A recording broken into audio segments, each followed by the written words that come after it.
Hey everyone, it is 2 a.m. on a Wednesday, and I am literally shaking right now. I just finished watching today's episode of General Hospital, and I had to jump on here immediately because my mind is completely blown. Grab a snack and a drink because we have to talk about this absolute madness right this second. Okay, back to the point. We all knew Michael Corinthos has been acting like an absolute sociopath lately. I'm sorry, but it is true. He has been quietly and maliciously orchestrating this disgusting, elaborate plan to push Willow into Harrison Chase's arms just to create a massive cheating scandal. Like, why? Michael and Willow have been divorced for a long time. Michael is happily dating Jacinda. Willow is legally married to Drew Kane.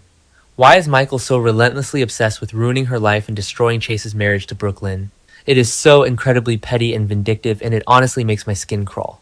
Remember when they tried this kind of dark turn with other legacy characters? Remember when they tried this with AJ Quartermain back in the day? Yeah, didn't work then either, but at least AJ had the excuse of his addictions and his trauma. Michael is just acting like a cartoon villain right now. He wants to destroy Willow, who is the mother of his children, just to what? Prove some twisted point? And he wants to blow up Chase and Brooke Lynn's life right when they are in the middle of trying to adopt baby Phoebe? It is sick. It is actually sick. I kind of hate what they have done to his character development, but at the same time, I have to admit that Chad Duell is acting his absolute face-off right now. He is playing the villain so well that I genuinely despise Michael right now. And then Sonny finds out.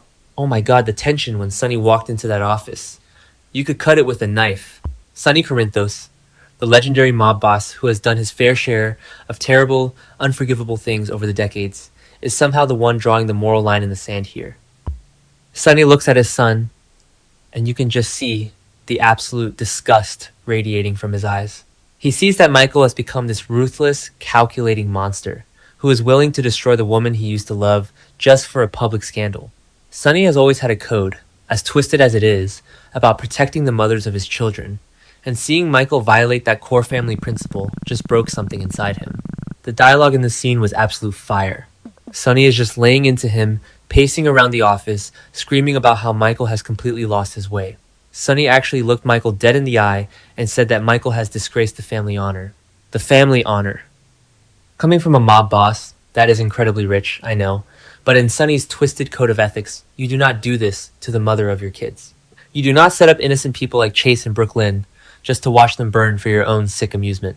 Michael is just standing there, looking so incredibly smug and defiant, with his arms crossed, not showing even a single shred of remorse on his face. He looked exactly like a Quartermain in that moment, completely devoid of the Corinthos loyalty. And then he did it. Sonny punched Michael right in the face. I screamed. I literally screamed out loud in my living room and woke up my dog. It wasn't just a slap. It wasn't a shove.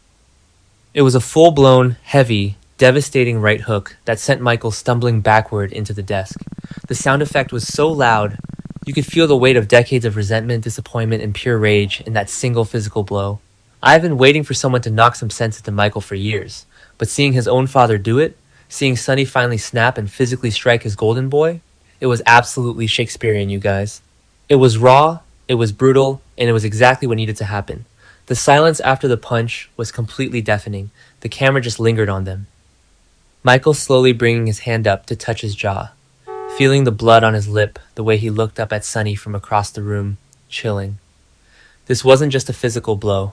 This was the final, definitive snapping of the cord. That punch officially severed whatever fragile, toxic relationship they had left. Michael's eyes went completely dead. You could see the exact moment his soul just packed up and left his body. Any lingering love or respect he had for his father evaporated in that split second. Michael didn't even yell back. He didn't try to hit Sonny back. He just looked at Sonny with this cold, dead-eyed, terrifying stare and basically vowed to destroy him. He told Sonny that he is going to tear down his own father and take over the empire. He is going to rip the organization from Sonny's hands and run it his way. And you know what? I believe him. I am terrified. But I believe him. Michael has the resources, he has the Quartermain money backing him, and now he has the absolute lack of morals required to pull it off. We are looking at a full-blown mob war between father and son, and I am dreading the casualties, but I am also completely grabbing my popcorn because this is going to be the storyline of the year. But wait, that was not even the craziest part of the episode. Because while all this massive mob family drama is happening in the city, we have to talk about what went down at Windermere. Oh my god, Windermere. I need a glass of water just thinking about it. Carly is on her desperate, frantic rescue mission to save Jocelyn from Ross Cullum's captivity. We all knew this was going to go horribly wrong. I mean, Carly Spencer sneaking into a heavily guarded, isolated castle on Spoon Island all by herself. Classic Carly behavior, but also so incredibly stupid. Suddenly, out of nowhere, a massive fire breaks out in the old lab. I am talking huge flames everywhere, thick, suffocating black smoke instantly filling the stone corridors. The visual effects team actually did a decent job for once, because it looked genuinely terrifying. Carly is trapped in the middle of this roaring inferno, choking on the thick smoke, desperately screaming for Jocelyn. The sheer panic in her voice was so real. Laura Wright deserves an Emmy, just for the way she was screaming her daughter's name through the flames. You could feel a mother's absolute terror vibrating through the screen. And then the writers hit us with the most agonizing, stressful dilemma ever. Carly finally finds her way into the main lab area through the smoke, and she sees the Cold Fusion project documents sitting right there on a table. The exact files that could completely destroy Ross Cullum, expose his entire treasonous operation to the WSB, and end this international nightmare once and for all. But the fire is spreading so incredibly fast, and the structural integrity of the castle is failing. The ceiling is literally groaning above her, ready to cave in at any second. So Carly has to make a split-second, life-or-death decision. Does she risk her own life to grab those documents, ensuring that Cullum goes down for his crimes and avenging what he did to Valentine and Jocelyn? Or does she abandon the evidence to save herself and find Jocelyn before they both burn to death in this gothic nightmare? Am I the only one who was yelling, "Leave the papers, Carly, just go get your daughter"? At the TV? I know how much she wants revenge on Cullum. I know how much she wants to clear Valentine's name and stop this Cold Fusion threat. But come on, your child is somewhere in that burning castle. Nothing is more important than Jocelyn. We don't even get to see what she chooses because the ceiling actually starts collapsing. Huge, burning wooden beams falling down, showers of sparks flying everywhere, debris crashing to the floor. Windermere, this iconic, creepy, historic castle that has been the site of so much Port Charles history for decades, is literally being reduced to a pile of rubble and ash right before our eyes. I can't believe they are destroying the sets. Remember when they burned down the floating rib? This feels 10 times bigger and way more permanent. This is the end of an era for Spoon Island. The episode ends with this sweeping, cinematic shot of the castle just completely engulfed in massive flames against the night sky. Windermere is a complete ruin. All of the WSB's plans, Cullum's Cold Fusion project, everything is just going up in smoke. But what about the hostages? Where is Jocelyn? Did she manage to get out of her cell? Where is Liesl Obrecht? Did Carly make it out before the roof caved in? Did Cullum escape the blaze? They left us completely hanging on this massive cliffhanger, and I am losing my mind trying to figure out who survived. Think about the massive fallout of this. If Carly is severely injured or trapped, Sonny is going to lose his absolute mind, which will only make his war with Michael even more chaotic.